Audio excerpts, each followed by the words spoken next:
One of the things that helps people move beyond their limitations is taking responsibility for their situation.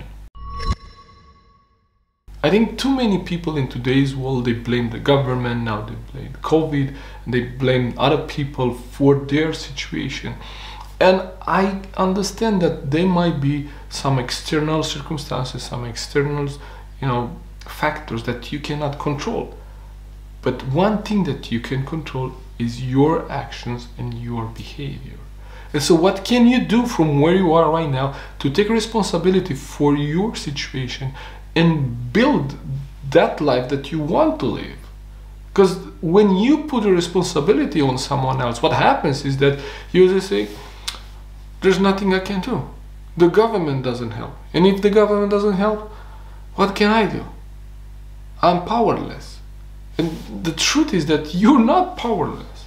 You have a lot of power, but it's your responsibilities to claim that power, to claim that and say, yes, I cannot wait for the government to get me out of this situation. If the government helps me, that's great, that's on top. But I cannot just, that cannot be my only plan. My only plan cannot be helping that COVID will go away. It will probably go away, or we will get used to it. But what can I do now? Why wait to that? Why wait until that happens? Why wait until there is a vaccine? There is lots of things that you could do right now. One of my mentors said that we live in the era of possibilities. We have so many opportunities that people that lived before us, and even me when I was younger, didn't have. When I was in school, there was no internet. We have no smartphones. We had those, Nokia kind of brick phones that you would, or Ericsson with the big antennas. Those were our phones that we had. We didn't have any smartphone. So if you had one of those phones when I was in high school, and you could text people, and you could speak from wherever you want, and play Tetris on, you were a star. But I didn't have one of those.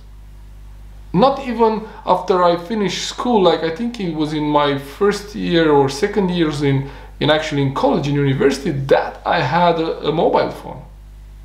So today you have everything. You have the internet, you have the world at your fingerprints. And if you say, no, I think the government should do something about this situation, we cannot live like that, we cannot. No. The government cannot solve your problems. And even if they could, it wouldn't help me. Because you would be learning that someone else would take care of your problems. And it's like, instead of giving you fish, they can try to teach you how to fish. But if the government gives you fish, or whomever gives you fish, or your parents if you're a kid, what happens is that you're not learning anything from it, and you don't take responsibility from it. And what we say is you raise disabled kids, or you raise disabled people, you raise disabled societies if people are always looking up for help to the authorities or to the government. So the question is, what can you do from where you are right now to take responsibility of your results and change your situation? That's the real question. So that's what you should be thinking of. Thank you for tuning in, and see you next time.